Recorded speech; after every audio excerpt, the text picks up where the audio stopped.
I know this aids to it being oversold for you. You really need to read Fourth Wing. You really need to read it. Okay, let me tell you the books that I'm reading. Okay. Like my current TBR, and the reason that I haven't gotten to it yet. Part of it, so like leading up to today. So I have 3 books that I'm doing through like those services where like they like pay people to do reviews. Cool. Yeah. So 2 of them I finished. I did those over the holidays. Nice. And then I'm working on the 3rd one right now. It's not due for like it's not due till mid-February. Oh, it's so much time. Yeah, so that's a little bit more time on that one. It's a shorter book. I tried to go with the shorter one for that one. Because my philosophy is if like I get through the book, or if I get just like 30 pages into this book and I'm like, I don't know that I can do this, I still want to get paid. Yes. I cannot do that with a 500-page book that I don't like. You certainly can. 200, 250-page book, I can do that. Learned that one the hard way. I will not say which of the 2 books it was. Oh. One of the 2 that I just read. The ones you just read. One of the recent ones, yeah. And then, so I'm currently reading Fragile Threads of Power, which I will jump into in a second. And then I've got to read, so that there's that 3rd arc there, and then I'm doing an interview with Aurora Asher. I'm going to ask her how to say her last name. It looks like Asher. A-S-C-H-E-R. Oh, you're like actually doing it. The book's not called to interview with. No. Okay. Like I'm doing an interview with the author Aurora Asher in a few weeks. Yeah. That's and so cool. Like her book is also in my like currently reading / TBR because I'll read like 4 or 5 books at the same time. Really, I'm a psycho. Yeah. I used to be you. Yeah. I have too much in my brain now. Yeah, that's fair. There's too much going on. It's got to be one at a time. I can do it if they're like very distinct plots. Okay. Yeah. So like I've also got I think I'm currently reading, I want to say the 4th book in the Hollow series. Yeah, I remember you talking about that. Yeah. And because I'm just kind of like slowly going through the read through on that one.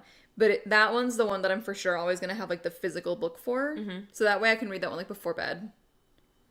Because I try to keep like screen time to a limit. When that makes sense. Starting at like 10 p.m. every night. Mm-hmm. And so then I just read like 10 pages of that. Yeah. So that's part of the reason that I haven't gotten to it, because like I was reading those arcs, which weren't that bad. I think so. The one that I didn't like, it wasn't necessarily that like I wouldn't suggest it to a friend. Mm-hmm. It was more that like, one, I don't think I have a friend. I mean, Sean might actually like it because it's give Sean a shitty book. Like I don't know. I mean, I had some qualms with like the voice in the book, but it's like a male lead. Oh. Yeah, and written by a man. Say no more. Yeah, exactly. Like it's a male lead written by a man, and I'm like, I just feel like this book isn't written for me. What's the genre? It's fantasy. But like just fantasy, not romantasy. Yeah, no, it's just fantasy. Okay. It's like classic medievalism. Oh. Like, yeah. Send it to Sean. Yeah. Actually, I would be curious to see if he thinks, how different of it he thinks than I do.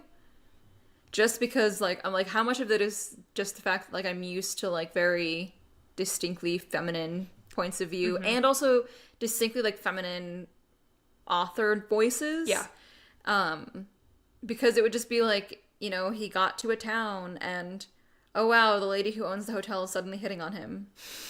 And I'm like, why, though? Like, yeah. I think it doesn't translate well to, like, women who are constantly like under the threat of like somebody who's like in that it would be read very differently if it was a woman in that situation. And I get the very like superficial reading and be like, what if the roles were reversed? Like, I'm not saying like that, but I'm saying like if this was written as a woman going to an inn or a hostel or whatever, and the owner started hitting on them, it would be like written as like a threat. Yeah, 100%. Whereas like this was written as like a gag. Yeah, it kind of makes sense because I do feel like the very limited fantasy stuff that I've experienced it does always have that hint of like, oh, this woman's just like hitting on me at a bar. How cool and cute and cool am I? Like she's, you know, she's so big because she owns an inn, and it's like, you know, she's got that classic like the bustle that's like just overflowing, and like her back end is just perfect. Just, you know, 45 degrees. Yeah, exactly. And it's like, oh, she's hitting on me. Yeah. Yeah, I don't think there's ever a scenario where I've read a woman, we'll say medieval, just because fantasy tends to be older, where they walk into a bar and a man starts hitting them and they're like, this is cool and fun, I'm enjoying this. Yeah. It's usually like, should I kill this man? Mm-hmm. Is this man on to me? Or like, or like, this just is danger, gotta get away. Mm-hmm. It's never been cool and fun. Or like, oop, didn't recognize you. That's happened maybe once in a book. Yeah. But. Yeah, so that was one of my big qualms with it. Yeah. The other one was the writing style. But I mean, I read it really quickly. Mm-hmm. And so it's not to say it was like poor writing. I think it was just a writing style that I wasn't really keen on. Mm-hmm. Because it was definitely written like third person. Okay. But like kind of first person. So you were still getting inner monologue, but it was like referring and so by like, name. Yeah, and so there was like some things that would be intentionally left out, and I think like it makes sense occasionally for the plot, but all of the time makes it kind of frustrating. Yeah. Like if I always don't know what he's going to do next if I'm getting this inner monologue. And I don't want to say always, but like, because he's kind of like a trickster, kind of like, he's a rather mercurial character. Ooh, I don't know what that word means. Try again. Throw a different one out there. For example, so the book starts and he lives in a small town. And we find out that he regularly plays pranks on his neighbors. Love a prank. Yeah. And everyone's just like, oh, that's just Delvin. His name is Delvin? Yeah. I would write a fan fiction about that name. That is amazing. Yeah, get me Wattpad. The entire time I was just like, Devlin. Nope. Delvin. Like he's, nope. I'm not going to say it. I'm not going to say it. Don't say it. It's too easy. Going back in. It's too easy. Going back in. So, yeah, so we find out pretty immediately that, like, he's just, giving into his whims and stuff. He just does funny things. But there's the magic element to it, and so he's, like, an apprentice to a magician. Mm-hmm. Kind of. Like, it's a traveling magician, and so when the magician travels through his town, he would teach him new things, and eventually he was, like, going to offer to be his mentor. You ready for it? Yes. Is it like Gandalf and Frodo? No, it is not. Because Gandalf just kind of shows up sometimes. That in that sense, yes. Cool. And so part of me is wondering, actually, now that you say that, how much of that is based on, like, some kind of consistence. Like, is that, like, a trope, that traveling magician thing in, like, English folklore that, like, we don't have? I would have to imagine that it is, but also it could just be, like, I don't know, he's whimsical. He doesn't have any plans. Yep. He's just wherever he feels like it because he's magic. Yep. So kind of how I would be if I had magic. So it's introduced as magic isn't real, and because Delvin's been learning tricks, he knows, like, the sleight of hand to do to make it look like the ball is going under the other cup, or like the trick to do to make sure that they don't see the rabbit the first time, but then they see the rabbit when he does the reveal, like all of this stuff. And then in the book, we find out that magic is real. Is this a land that has different creatures already? Okay. That was one of my, like, this is kind of like my top 3 things, which is 1, the fact that, like, very clearly written by man for men. 2, the writing style, again, kind of playing off point number 1. And 3, like, it was really unclear whether magic was real already or not real, and whether this was, like, a bigger revelation than the book made it out to be. So what made this book fantasy, then? It is real magic. He's using real magic. I get that, but, like, is that the only piece that's making it fantasy? So far, yes. Like, we're living in a world that they think is just humans, and then suddenly this guy can do real magic. I don't know. So, okay. But there's no, like, gnomes. Nope, there's no gnomes. Okay. There's one of the princesses that, so there's, like, this big political conflict that happens, which I really enjoy those. Okay. Yeah, which is why I think Sean might also enjoy this book. Yeah. And it's all happening because the princess of another nation, another country, whatever kingdom, is being held in Delvin's kingdom. Okay.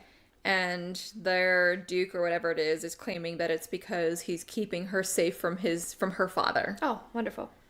And so he travels to the big city, right, to the capital with his friend. This is at the inn where she comes on to him. Of course. The widowed old woman. Very key point in this book. Yes. This is one of many situations where that happens. So this man named Delvin. Yes. I'm supposed to believe that he is, like, jacked? Is he jacked? Is he teeny tiny? Is he hot? Well, the barmaiden thinks he's hot. These are all very good questions. This is why men shouldn't be allowed to read or write books. Men should all just be illiterate. Well, they already are. I'll take it back. But don't. I'm sure there's a book I like about a man, from a man somewhere. From a man. Let's see here. I like Vonnegut. Wonderful. Yeah. Orwell as well. Yeah. Anything in the last 30 years. Couldn't tell you. I'll come back to you. Okay. Maybe I'll have We'll something. do some research. We'll see. I'll look at my book list and see if there's anything. So when he's at this town, he's already starting to realize, like, the magic is real, right? Okay. And so what we find out is that, like, well, he gets arrested for crimes that have been, like, he's been accused of. Okay. And the, like, dangerous looking princess helps him escape because she's using him to help them get the princess back to her kingdom. Okay. Because what she's claiming is that somebody put a spell on her dad and the princess to make them fall in love to start this war. Because what we find out is that there's, like, up to the north, there's, like, a fake country of magicians. And so they are to some level, like, acknowledged. And I'm like, so why was it, like, a revelation then that Delvin's magician friend had magic? Okay. So this is just a confusing book. Yeah, I think, like the system, and I don't know, maybe it's clarified in book 2. Well, but I feel like your world should be a little bit clear in book 1. Like, Yeah, that's kind of the whole... that's if you're doing a multi-book, I feel Yeah. like I need to understand... The way it functions, like the physics of the world, Yeah, basically. like, not just the map of it. Yeah, exactly, I need to know, like, what's going on, who's there, Yeah. is magic real? Probably a good question for the first book. Yeah. Yeah. If you could answer those for me in the first 600 pages, that'd be amazing. Yeah. Well, so, like, that's the thing is, like, is this because Delvin was from a small town and so he doesn't know? Could be. Could be, except that, so the magic that he, like, what he realized is that the magician that he was, like, low-key apprenticing for had this crystal. Okay. And when he held the crystal, he could, like, put thoughts in other people's minds and, Wonderful. like, cause it to happen. Okay. So he could, like, hold the crystal and then be like, fall asleep, and they would fall asleep. Okay, so the person isn't magic, the crystals are magic. Yes, except that you would think then that everyone would know. Maybe there's just not a lot of crystals. Except that all of the magicians seem to have crystals. Okay. Yes. Maybe they go to Hogwarts. Maybe and they they get do. it upon graduation. I don't know. And so, like, then the princess is, like, somebody casts a spell on her to make her... I'm like, how... Then, like, is this, like, such a tight-knit religious kind of thing where, like, the magicians just aren't revealing anything? Or is this, like, he didn't figure it out at first and the author is figuring it out along the way? Okay. Yeah, I can see how it could be either. Yeah. I feel like maybe the author himself is not quite so sure yet. Yeah. In the first book. Yeah. Which, we've had this conversation. I generally feel like fantasy gets a little confused because they always think they're writing for one book and then it turns out it's 30 and then all of a sudden they can't figure out how to get to the end. Yeah. In a non-confused Because they're like, wait, way. what did I say in book 1? Yeah. Yeah. Okay. Not to, like, toot the horn again on this or, like, to, you know, preach the good word again, but The Hollows does not have that. Okay. Going back and reading, because I'm essentially reading, like, from the beginning and then occasionally reading, like, the later books to catch up. Like, I'm fully caught up now and, like, I've read all of the... Okay. Yeah. But at the same time that I was doing that, I was like, when like I started reading them again for the podcast, and now I'm just going through, and I'm seeing the through line, like knowing how the book ends, how the series ends. That's good. Yeah, I'm like, she fucking knew from like book 1 how she wanted this to play out, or how she was hoping it would play out. Yeah. Because the original series was 13 books. There's no way that she knew she was going to get all 13 books. No chance. Yeah.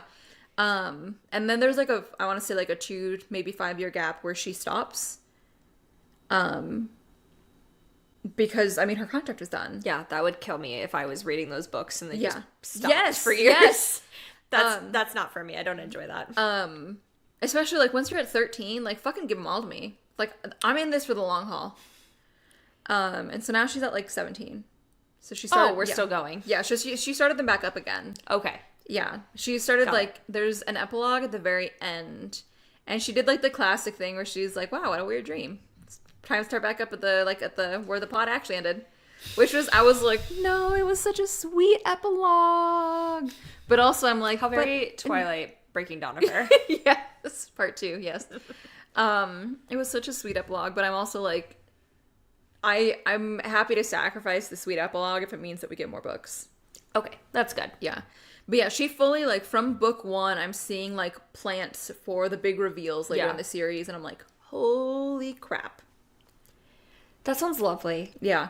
I just have a heart, like, I'm scared to trust a fantasy book fully. Like, romantasy, fine, because I'm just there for the kissing.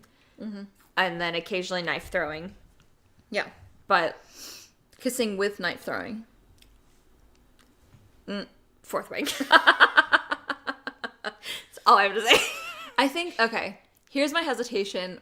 It's the complaints that people are having isn't that, like, it's a bad plot. Because, like, I've read the same plot 14 different ways when I read romantasy. Sure. Like, yeah, I'm used to that. It's that some people are having, like, genuine qualms with the writing. I've seen these. Okay. I don't understand it. Okay. Granted, am I reading Tolkien, R.R. Martin? I tried reading Pride and Prejudice. I got confused, so I didn't finish it. That's fair. That's 18th century. Am I too stupid? Maybe. I don't think that the writing's bad. I get the, like, she doesn't know how to pronounce the Gaelic words that she put in the books. A weird thing to do, sure, but I'm also like, good news, you're reading the book. Read it the right way. The story itself I thought was so good. I was so scared to read it because I'm like, they're going to school. Like, I'm too old while I'm going to school. But, like, I don't want to read about a kid in school anymore. I'm like, I feel like I'm too old for that. I want to read, like, adult relationships, whatever. I think that that's done well. I think Are they actually kids in school, or is this, like, adult schooling? You start at age 20. Okay. So they're not too bad. They're grown. Yeah. The maturity level, I would say, is 90% of the time that of, like, a 27-year-old. So I do feel like it's written as, like, an older character, even though they're not technically older. Yeah. But I think all of the characters are so well developed. Okay. You get attached to characters. You can't stand characters. Like, I think, at least if I'm just looking at the first book. Yeah. Phenomenal. Second book made me furious here and there, not because of it being bad. It's because of the story. But I do think my one complaint with it is that there's so much that happens. Okay. It's just like, pow, this happened. Pow, this happened. And you're just, like, constantly dealing with, like, all these scenarios. And I'm like, wow, not sure how they're getting out of this one. And then they get out of it. I'm like, holy shit. But, like, again, this is the time where she rushed the second one a little bit. Yeah, that's a complaint I heard about this, like, specifically about the second book. Yeah. I'm always willing to give that, like, a grain of salt, because that's not usually the author's fault. No, I'm sure it was publishing deadlines. Yeah, exactly. It's usually the publisher's fault, and, like, they're just trying to pump it out. Like, they pump out TV shows on Netflix now, and it's like, that's just not conducive to, like... It's not, but I don't think the book suffered very much because of it. Like, I still was very deeply into that book. I was, unfortunately, because of the timing of my school, I was able to read all of Fourth Wing again in 3 days. Jesus. Like, nonstop, laid on the couch, read the whole thing. Yeah. Iron Flame, I had to space out because I had to go back to work, and I was dying every day because I'm just like, I need to finish this book. Yeah. I need to know what happens next. And I'm going to be a bad person to people right now because of how emotionally, like, sucked in I am. It was giving Twilight New Moon Kristin all over again, where I just, like, cannot get out of the character's mindset. Dude, I read New Moon overnight. Like, I read it in a single night. My mom made me read it overnight because she's like, you're a terror to be around. Please go finish this book. Oh, God. I was getting super depressed. Shock. Turns out that was just the depression. I was like, weren't you already depressed? Yeah, but it gets really bad when the characters are also depressed. But now what's happening is Rebecca Yarros is like, I need to take care of my mental health. I need to take my time on the third one. So now I get to wait 1.5 years for the next book to come out. So that would be my, like, okay, maybe hold off till the third one comes out. Because I'm going to have to reread these books again when the third one comes out. And probably when the fourth and the fifth comes out, because it's a 5-book series. But I think I genuinely think that, like, if you read these books, you're going to have complaints. Like, Court of Thorns and Roses. First time I was like, these are amazing, love them. Read it again, I'm like, okay, I have some complaints on got stuff. my qualms with Court of Thorns and Roses, Yeah. which we've talked about. Yeah, which I think just happens when you're critically reading a book. When I was reading it, I was not critically reading it. Yeah. But then I see some of the concerns, and I'm like, that's not really an issue for me. Well, especially going back, because, like, Sean's reading it, so I don't want to get too much into this, because I do want you and Sean on that episode where we, like, talk about it. But, like, having somebody with, like, new eyes and, like, going back, like, it's the kind of, like, when you teach something, you view it differently. And so, like, that's kind of, like, the... Like, educate my fiance on A Court of Thorns and Roses. Yeah, but it's even, like... When we, like, info dump on him information, and then we're realizing, actually, no, that is fucked up. Yeah. That is 100%, like, that's why, like, the teaching thing helps. Yeah. Like that, because, like, when you repeat the information back, like, you get to see it from a different angle. For sure. But that's also, like, my qualm with, and I know how you feel about it, but, like, Blood and Ash. Oh, I loved it when I read it. Yeah, but, like... But I look back and I'm like, there's so many changes and decisions here. Well, it's like, because it wasn't meant to be as long as it is. Shouldn't have been. It shouldn't have been. Like, it could have easily been done in, like, a single arc. Except instead of having, like, a single arc and then, you know, like, oh, like a prequel arc, and then, like, oh, that makes sense, you know, and then, like, a sequel arc or whatever. It's, like, a single arc that's been, like, expanded and shot off of, and it's, like, it's just, that doesn't work. No. I would have... If they could have just wrapped the book up into, like, the current... Like, I haven't read Crescent City's stuff, but I like the 2-book format.